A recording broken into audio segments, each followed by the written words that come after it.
ગણપતિ વિસર્જનના સમયે ગણપતિ બિરાજમાન કોઈને ત્યાં 10 દિવસ માટે થયા હોય, કોઈને ત્યાં 5 દિવસ માટે થયા હોય.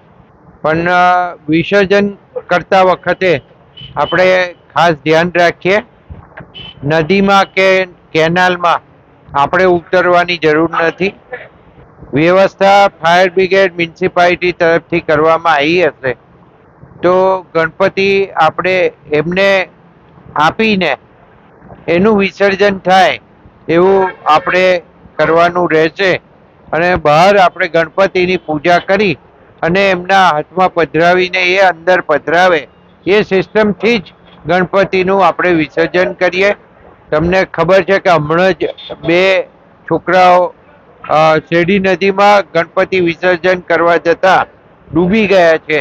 તો આ બનાવ ફરીથી ના બને એના માટેની આપણે સૌ ખાસ કાળજી રાખીએ અને જે સિસ્ટમ બનાવી છે એ સિસ્ટમને ફોલો કરીએ. અને ગણપતિના નંબર વાઇઝ વિસર્જન હશે તો એ પણ પોલીસની વ્યવસ્થા હશે, તો પોલીસની વ્યવસ્થામાં આપણે સૌ સહકાર આપીએ.